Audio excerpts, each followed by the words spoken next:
اعوذ باللہ من الشیطان الرجیم بسم اللہ الرحمن الرحیم وبہ نستعین وصلی اللہ علی محمد وآلہ الطاہرین اما بعد فقد قال اللہ تبارک وتعالی فی محکم کتابہ ومن قتل مظلوما فقد جعلنا لولیہ سلطانا صدق اللہ العلی العظیم۔ ناظرین و حاضرین و سامعین محترم، آپ کی خدمت میں ہدیہ سلام پیش کرتے ہیں، اور دنیا میں جہاں کہیں بھی ہو ہماری دعاؤں کا سہارا اور سایہ آپ کے سروں پر ہے اور رہے گا انشاءاللہ، اور ہم بھی محتاج دعا ہیں بحق حجت برحق یوسف زہرا امام زمان عجل اللہ تعالی فرجہ الشریف دعاؤں میں یاد رکھیے گا، اور موجودہ حالات کے پیش نظر عالم اسلام کے مظلومین بالخصوص مظلومین فلسطین مستضعفین فلسطین کو یاد کیجئے گا کہ امام علیہ السلام کی ظہور میں تعجیل ہو، تاکہ ان دشمنان دین کو اور دشمنان انسانیت کو اور اسلام کے دشمنوں کو نیست و نابود کر کے فلسطین جیسے مستضعفین عالم کو نجات کی کشتی میں اللہ سوار کر سکے۔ عزیزان محترم، مہدویت کے اس عظیم موضوع سے مربوط بہت سارے اہم اور مسائل ہیں جن کے اوپر ہم آپ کی خدمت میں چند مطالب پیش کرنا چاہتے ہیں۔ من جملہ ان میں سے یہ موجودہ حالات ہیں کہ یہ کہا جاتا ہے کہ یعنی زمین ظلم سے بھر گیا ہے، اور امام، بعض لوگوں کا خیال یہ ہے کہ یعنی امام کا آنا اور ظہور فرمانا روئے زمین پر ظلم اتنا زیادہ ہو کہ جس کی وجہ سے امام تشریف لائیں اور ظہور فرمائیں، اور بعض لوگ یعنی بہت جلد باز ہیں، بس امام علیہ السلام کو ابھی آنا چاہیے، ظلم بہت بڑھ چکا ہے، اس سے زیادہ ظلم ہونا ممکن نہیں ہے، اور امام انشاءاللہ بس ظہور فرمائیں اور یہ ظالمین کو نیست و نابود کریں۔ اس قسم کی باتیں بعض منتظرین اور معتقدین امام علیہ السلام کی زبانوں پہ جاری و ساری ہے، لیکن آپ کی خدمت میں عرض کروں کہ یہاں بہت ساری باتیں ہیں کہ ظلم یقیناً ظلم ہے، ظالمین کی حکمرانی ہے، مظلوم کا کوئی سننے والا نہیں ہے، اور ہر حکمران جس کی لاٹھی اس کی بھینس والے نعرے پر حکومت کر رہا ہوتا ہے، اور ظالم کو اور خیانتکار کو امین اور امین کو خیانتکار سمجھا جا رہا ہے، اور ظلم کرنے والا ظلم پہ دوسروں کو بھی اکساتا ہے اور اتراتا بھی رہتا ہے اپنے ظلم کے اوپر۔ نہ پشیمانی ہے، نہ ندامت ہے، اور نہ عقب نشینی ہے، کچھ بھی نہیں، بہت زیادہ ظلم ہے۔ لیکن عزیزان من، یہ انتہا نہیں ہے۔ کیا معلوم کہ جو موجودہ حالت ہے اس کی نسبت جو امام علیہ السلام کے ظہور کے قریب ظلم کا جو حال ہوگا پوری دنیا میں، اسے دیکھ کر آج کے اس حالت کو کہا جائے گا کہ یہ تو کچھ بھی نہیں ہے۔ جیسا مثلا ایک آدمی فرض کریں کہ کسی جنوبی حصے میں ملک کا رہتا ہے جو شدید گرمی ہے، اور ایک آدمی مثلا سرد علاقے میں رہتا ہے، اور ایک آدمی جب وہ درمیانی حصے میں آ کے رہے گا اور گرمی ہو جائے گی، تو وہ جو گرم مثلا 45 سینٹی گریڈ کے شہر سے آیا ہے جہاں 35 سینٹی گریڈ میں 40 میں، وہ تو کہے گا یہ تو گرمی کچھ بھی نہیں ہے۔ وہ گرمی اور یعنی ظلم اور جبر کی گرمی بھی اسی طرح ہے۔ ابھی ظلم ہے، دنیا کے بعض حصے میں ہے، لیکن اس حالت کے بارے میں کہا گیا ہے کہ یملأ الارض قسطا وعدلا کما ملئت ظلما وجورا، اللہ قسط و عدل سے بھر دے گا جس طرح ظلم سے بھر چکی ہوگی، لیکن جب وہ وقت قریب آئے گا تو وہ قابل تصور نہیں ہے، وہ سوچ سے زیادہ ہے۔ وہ ظلم جہاں ہوگا گلی گلی میں، چپے چپے میں، پوری یعنی کرۂ زمین پر ہر انسان اس ظلم کے فتنے کے لپیٹ میں ہوگا، کسی کا دامن خالی نہیں ہوگا اس وقت۔ اس حال میں کہا جائے گا کہ ہاں یہ وہ ظلم ہے جس کو ختم کرنے کے لیے امام تشریف لائیں گے۔ لہٰذا یعنی بعض حالات ایسے ہوتے ہیں کہ ایک شعر میں، عربی ادبیات کے ایک شعر میں آیا ہے کہ وہ افراد جنہوں نے بنی امیہ کے مظالم دیکھے تھے، بنی مروان کی حکومتیں دیکھی تھیں، حجاج کو دیکھا تھا، اور وہ افراد بعد میں جنہوں نے بنی عباسی کی حکومت اور ان کے ظلم کو دیکھا تو بعض لوگ کہنے لگے کہ ہاں یہ ہمارے لیے وہی بنی امیہ بنی مروان کا ظلم اچھا تھا بنی عباسی کے اس عدل سے، چونکہ دونوں کو دیکھا تھا۔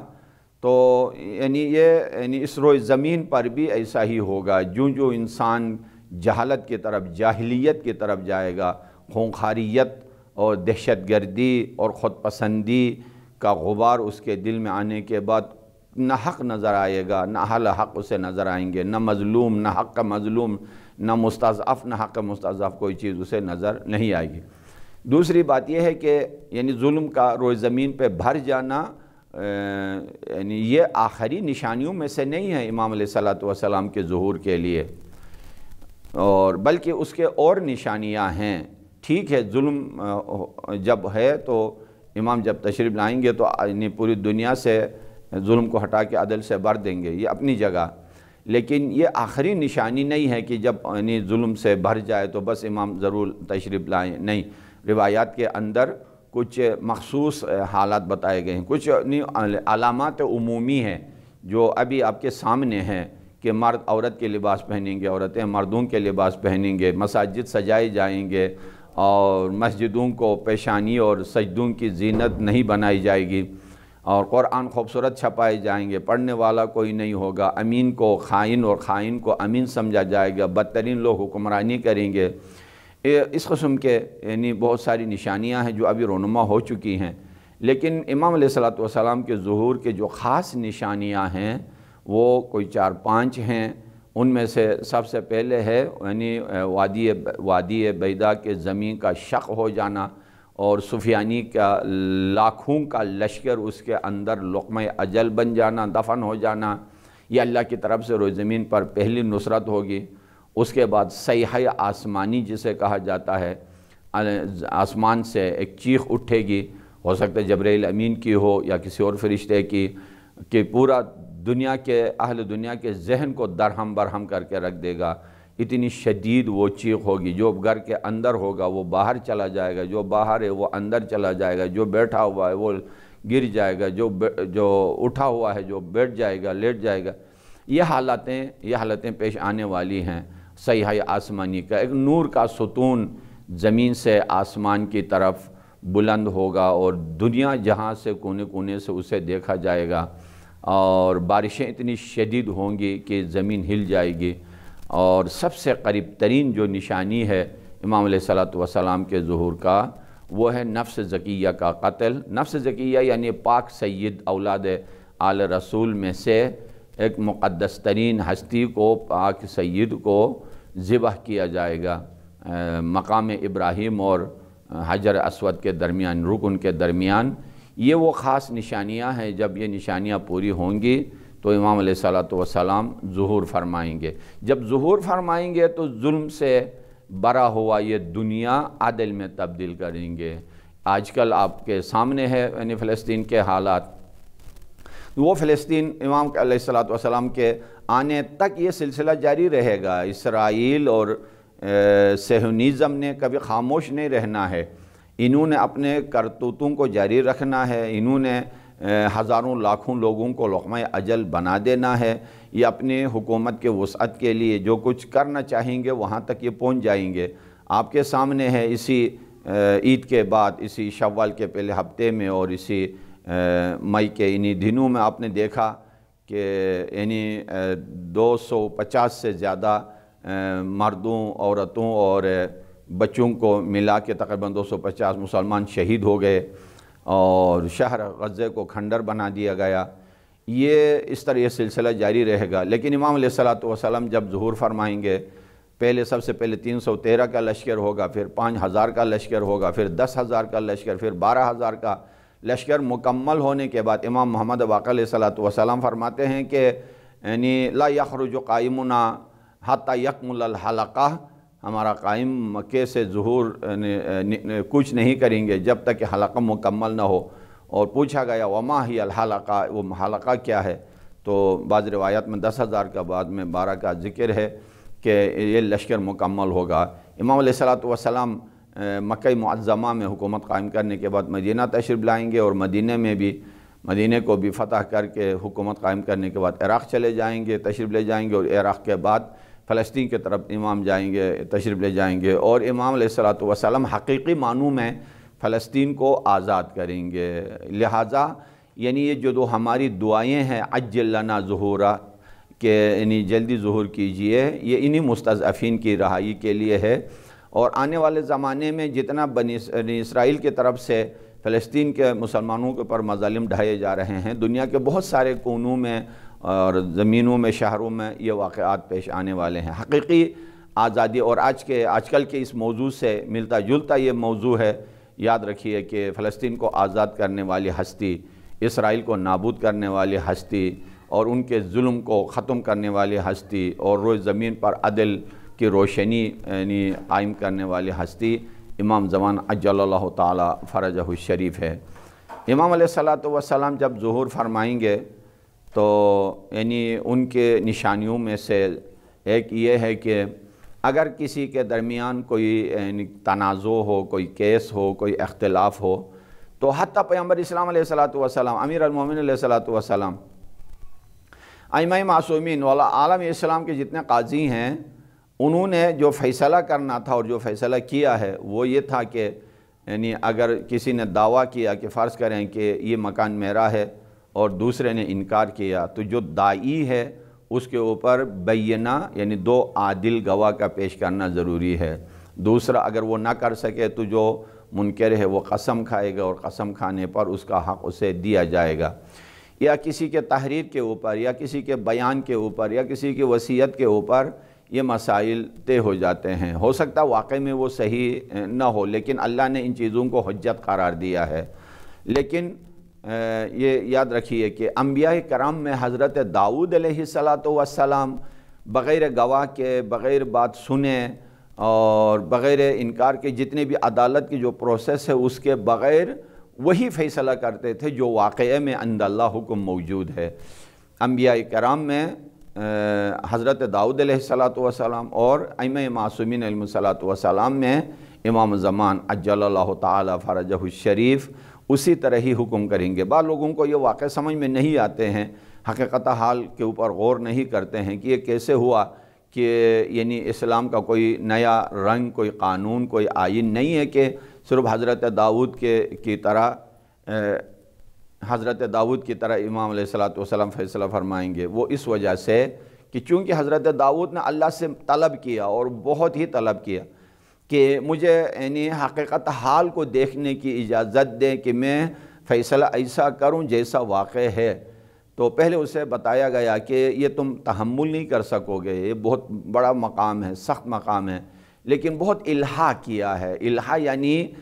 بہت گڑ گڑا کے، بہت فریاد کر کے طلب کرنا اپنے اس حاجت کو، اللہ نے عطا کیا۔ اور کئی فیصلے جب کرنے لگے تو لوگوں کو بڑا تعجب ہو گیا، بڑی شہرت ہو گئی۔ دوبارہ حضرت داؤد علیہ السلام نے دعا کی کہ نہیں، مجھے وہی پہلی والی حالت کے اوپر ہی، بینہ کے اوپر، گواہوں کے اوپر فیصلہ کرنے کی اجازت دی جائے۔ ائمہ معصومین میں امام زمان علیہ السلام، اور اس کی وجہ یہ ہے کہ علوم کے جتنے بھی خزانے ہیں امام کے اوپر کھل جائیں گے، اور وہاں پر پھر یہ نہیں دیکھا جائے گا کہ اس کے بیان میں کوئی کمی ہے یا نہیں ہے، یا آدمی جھوٹ بولتا ہے یا سچ بولتا ہے، اور یہ کہ نہ گواہوں کا بیان سننے کی ضرورت پڑے گی۔ خود حقیقت حال جو واقع میں ہے عند اللہ، جو حکم ہے وہی امام علیہ السلام سنائیں گے۔ یہ ایک خوبی ہے، یہ خصوصیات میں سے ایک ہے۔ بہرحال اس حالت کے لیے پوری انسان منتظر ہے، اور اس وقت کا آنا انتظار ہے کہ یہ ظلم کی اور انتہا جو پہنچ چکی ہے یہ سارا ختم ہو جائے۔ اسی لیے حدیث میں ہے کہ افضل انتظار الفرج افضل العبادہ، کہ ظہور امام علیہ السلام کا انتظار افضل ترین عبادت میں سے ہے۔ سوال یہ ہے، پہلے شاید کبھی عرض ہوا ہو کہ ایک ہستی کا انتظار، ایک فرد کے آنے کا انتظار، ایک شخص کا انتظار، کیا یہ ممکن ہے کہ اتنا بڑا ثواب ہو؟ افضل العبادہ، العبادہ ہے، عبادت کی جتنی بھی قسمیں ہیں ان سب سے زیادہ افضل انتظار امام علیہ الصلوۃ والسلام ہو؟ جواب یہ ہے کہ ہاں ایسا ہی ہے، اس لیے کہ امام علیہ الصلوۃ والسلام ایک فرد کا انتظار نہیں ہے، ایک شخص کا انتظار نہیں ہے، بلکہ ایک حقیقت کا انتظار ہے، احیاء دین اسلام کا انتظار ہے، 125 انبیاء کے مقصد بعثت کا انتظار ہے۔ هو الذی بعث فی الامیین رسولا منہم یتلو علیہم آیاتہ ویزکیہم ویعلمہم الکتاب والحکمہ، اس حقیقت کا انتظار ہے۔ اور مزید فرمایا کہ لِتُخْرِجَ النَّاسَ مِنَ الظُّلُمَاتِ إِلَى النُّورِ، لوگوں کو تاریکی سے نور کی طرف لے جانا، یہ حقیقت بھی وہاں مکمل ہونے والا ہے۔ لِيَقُومَ النَّاسُ بِالْقِسْطِ، لوگ عدل و انصاف کا میزان خود ہی قائم کرے، اس حقیقت کا انتظار ہے، جس کو دعائے ندبہ کے اندر بہت اچھی تعبیرات کے ساتھ پیش کیا گیا ہے۔ أَيْنَ السَّبَبُ الْمُتَّصِلُ بَيْنَ الْأَرْضِ وَالسَّمَاءِ، وہ ہستی کہاں ہے جو متصل، جو ملانے والا ہو آسمان اور زمین کے درمیان۔ أَيْنَ السَّبَبُ الْمُتَّصِلُ بَيْنَ الْأَرْضِ وَالسَّمَاءِ، اور عرض ہوا ہے کہ کہاں ہے وہ سبب متصل جو آسمان و زمین کے درمیان ہے۔ أَيْنَ بَابُ اللَّهِ الَّتِي مِنْهُ يُعْطَى، کہاں ہے وہ اللہ کا دروازہ جس کے ذریعے اللہ سے ملایا جائے گا۔ أَيْنَ مُحْيِي مَعَالِمِ الدِّينِ، معالم الدین کو جو ختم کیا گیا ہے، فرقے زیادہ، مدارس زیادہ، مفسرین زیادہ، قرآن کے چھپائی زیادہ، لیکن دین اور دینداری نظر نہیں آتی ہے۔ امام علیہ السلام حقیقت دین اور حقیقت روح اسلام کو لا کے انسانیت کو پیش کریں گے۔ أَيْنَ مُحْيِي مَعَالِمِ الدِّينِ أَيْنَ قَاسِمُ شَوْكَةَ الْمُعْتَدِينَ، حد سے بڑے ہوئے ظالموں اور جابروں کی ناک زمین سے رگڑا دیں گے اور ان کی جڑیں کاٹ دیں گے۔ أَيْنَ قَاسِمُ شَوْكَةَ الْمُعْتَدِينَ أَيْنَ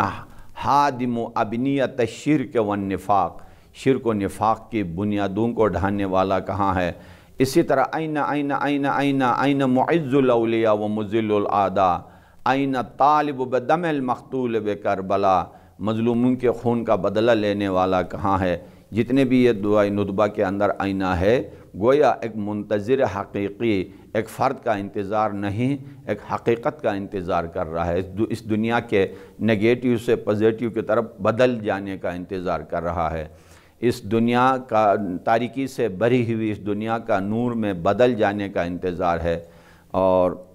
125 انبیاء کے فلسفہ بعثت کا انتظار ہے۔ لہٰذا اسی لیے کہا گیا ہے کہ افضل العبادہ، بہترین عبادت اور افضل ترین عبادت اسے کہا گیا ہے۔ لہٰذا مزید کچھ خوبیوں میں امام علیہ السلام کے آپ کی خدمت میں عرض کرتا چلوں کہ آیا امام علیہ السلام کا نام مبارک اور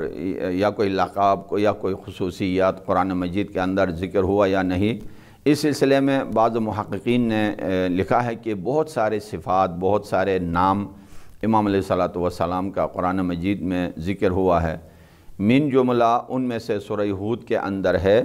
کہ بقیت اللہ کا لفظ جو ہے، جو کہ یعنی القاب امام علیہ السلام میں سے ہے اور جو مشہور ہے،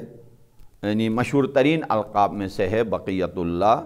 اور قرآن مجید میں آیت یوں آئی ہے بقیت اللہ خیر لکم ان کنتم مؤمنین، بقیت اللہ تمہارے لیے اچھا ہے بشرطِ کہ تم مؤمن ہو، ایمان والا ہو۔ تو اس نام کا بھی ذکر قرآن مجید میں واضح اور صریح انداز میں آیا ہے، یعنی کنایہ یا مجاز یا اشارہ وغیرہ یعنی ان تعبیرات میں بھی نہیں ہے، بالکل صاف اور واضح انداز میں ہے بقیت اللہ خیر لکم ان کنتم مؤمنین۔ لہٰذا امام علیہ السلام جب ظہور فرمائیں گے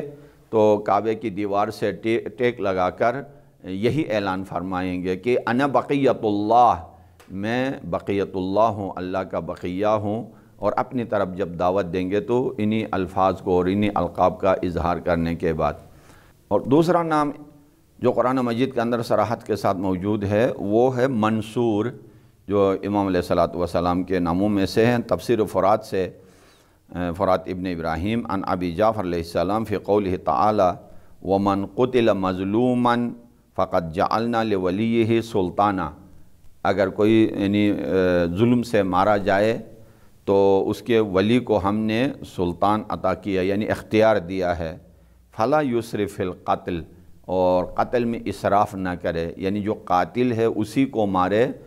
اور قاتل کے علاوہ کسی کو دوسرے کو نہیں۔ انہو کان منصورا، اور یہ منصور ہے۔ تو فرمایا قال سم اللہ المہدی منصورا، امام علیہ السلام کو اللہ نے منصور نام رکھا ہے، جس طرح پیغمبر اسلام علیہ السلام کا نام و مبارک احمد و محمد و محمود نام رکھا، اسی طرح یا عیسیٰ علیہ السلام کا نام ہے مسیح۔ اور ایک اور روایت میں آیا ہے کہ المقتول سے مراد امام علیہ سید الشہداء امام حسین علیہ السلام ہے، وَوَلِيُّهُ الْقَائِمُ وَالْإِسْرَافُ فِي الْقَتْلِ أَنْ يَقْتُلَ غَيْرَ قَاتِلِهِ، اور قتل میں اسراف سے مراد اپنے قاتل کو چھوڑ کر کسی اور کو قتل کرے، یہ اس کی تشریح کی گئی ہے فی القتل وغیر ذالک۔ انہو کان منصورا انہو لا یذهب من الدنیا حتی ینتصر برجل من آل رسول اللہ، اور جب تک یعنی یملأ الارض قسطا وعدلا کما ملئت ظلما وجورا، اس دنیا کے ختم ہونے سے پہلے امام علیہ السلام، امام سید الشہداء امام حسین علیہ السلام کے مقصد کو مکمل کریں گے اور ان کے قاتلوں کو ختم کریں گے، اور نصرت اللہ کی طرف سے ہوگی شہداء کی، شہداء کربلا کی، دین اسلام کی۔ ایک تو خود امام علیہ السلام ناصر بھی ہوں گے اور ایک لحاظ سے منصور بھی ہوں گے، منصور یعنی اللہ تعالیٰ ان کی مدد فرمائیں گے، اس لحاظ سے یہ نام امام کا رکھا گیا ہے۔ بعض محققین نے امام علیہ السلام کا حدیث ثقلین کے ساتھ گہرے رابطے کی جو تجزیہ کیا ہے کہ کس بنا پر امام علیہ السلام حدیث ثقلین انی تارکم فیکم الثقلین کتاب اللہ و اطرتی اہل بیتی، پیغمبر اسلام علیہ السلام نے فرمایا ہے، کن کن وجوہات کی بنا پر قرآن اور اہل بیت مربوط ہیں، اور حقیقت قرآن کو امام علیہ السلام جب اجاگر کریں گے تب یہ حدیث ثقلین لوگوں کو سمجھ میں آ جائے گی کہ پیغمبر اسلام نے واقعاً صحیح فرمایا تھا۔ ابھی میں نے عرض کیا کہ آئینہ محی معالم الدین، کہاں ہے دین کو زندہ کرنے والا، کہاں ہے قرآن کو زندہ کرنے والا؟ جب قرآن کو زندہ کریں گے، قرآن کے تعلیمات کو، قرآنی عقائد کو، قرآن کے سنن کو، قرآن کے مستحبات کو، قرآن کے قانون کو، قرآن کے آداب کو اور قرآن کی شریعت کو جب زندہ فرمائیں گے تب لوگوں کو یاد آئے گا کہ ہاں انی تارکم فیکم الثقلین کتاب اللہ و اطرتی اہل بیت، جو پیغمبر اسلام علیہ السلام نے فرمایا تھا، اور اسی وجہ سے تھا، اور تمسک کرنے کی تاکید بھی اس شدت کے ساتھ آئی تھی، اس لیے کہ وجہ یہ ہے کہ قرآن ذخیرہ ہے علوم الہی کا، قرآن وہ سمندر ہے علوم کا کہ یعنی کبھی پانی بھرنے والا اسے کم نہیں کر سکتا، قرآن وہ بلندی ہے جس کی بلندی کی طرف کسی مسافر کا فکر کا پرندہ بھی پر نہیں مار سکتا ہے۔ اس قرآن سے فائدہ اٹھانے کے لیے ایسی ہستیاں ہونی چاہیے کہ جو لا یمسہ الا المطہرون، پاک اور طیب و طاہر ہستیاں ہی اس خزینے غیب سے، اس قرآن سے فائدہ اٹھا سکتے ہیں، کیونکہ قرآن بھی طاہر ہیں اور یہ بھی طاہر ہیں، اور قرآن بھی اللہ کے طرف سے ہے اور یہ بھی اللہ کے طرف سے ہیں، اور قرآن بھی فصیح و بلیغ ہیں اور یہ ہستیاں بھی قرآن فصیح و بلیغ ہے۔ قرآن اللہ کی کتاب ہے اور ائمہ معصومین کو وہ قانون دان ہے، کیونکہ قرآن اللہ کی قرآن کتاب بولتی نہیں ہے، لہٰذا یعنی کوئی قانون دان ضرور ہوتا ہے کہ ان کے قانون کو لوگوں کے سامنے پیش کرے، اور یہ وہی ہستیاں ہو سکتی ہیں کہ جو بہار قرآن بھی ہے اور زینت قرآن بھی ہے۔ اس سلسلے میں بہت ساری تفاصیل اور روایات وغیرہ بیان کی گئی ہیں کہ اور ایک اور خصوصیت قرآن اور اہل بیت علیہ السلام کے درمیان کہ ان القرآن معصوم فإن القرآن حیث انہ لا یاتیہ الباطل من بین یدیہ ولا من خلفہ تنزیل من حکیم حمید، قرآن مجید جو ہے یعنی باطل اس کے قریب نہیں آ سکتا ہے، نہ آمنے سے، نہ سامنے سے، نہ قرآن کے تعلیم میں، نہ فکر میں، لہذا باطل قرآن مجید سے دور ہے۔ اسی طرح اہل بیت اطہار علیہ السلام بھی باطل ان سے دور ہیں، اس لیے کہ یہ خود مرکز حق ہیں، اور نہج البلاغہ میں مولا کائنات علیہ السلام نے فرمایا کہ لا یخالفون الحق ولا یختلفون فی، نہ حق کی مخالفت کرتے ہیں نہ حق کے بارے میں اختلاف کرتے ہیں۔ لہٰذا یہ ہستیاں ہیں جو بہت زیادہ آپ کی خدمت میں عرض کروں کہ قرآن سے ریلیٹ ہیں، اور اگر یہ ہستیاں نہ ہوتی تو قرآن کا یعنی تعلیم انسان کو میسر نہیں آتا۔ اور اس کے علاوہ بھی پیغمبر اسلام علیہ السلام نے بہت ساری خصوصیات جو ہیں، جو پیغمبر اسلام علیہ السلام سے جو منسوب ہے، بہت ساری خصوصیات قرآن اور اہل بیت کے درمیان جو رشتے ہیں بیان ہوئے ہیں، لیکن یعنی ان تفصیل میں یعنی نہیں جائیں گے۔ ایک اور خصوصیت جو بتائی گئی ہے امام علیہ السلام کے کہ جسم و جسمانیت میں باہیکل ہوں گے حضرت موسیٰ علیہ السلام کی طرح، اور رنگ عربی ہوگا، اور جسامت جو ہے حضرت موسیٰ علیہ السلام کے قبیلے کی طرح ہوگا۔ تو یہ بھی خصوصیات امام علیہ السلام کی نشانیوں میں بتایا گیا ہے۔ تو عزیزان من، اس سلسلے میں بھی کافی روایات ہیں، شاید دامن وقت میں گنجائش نہ ہو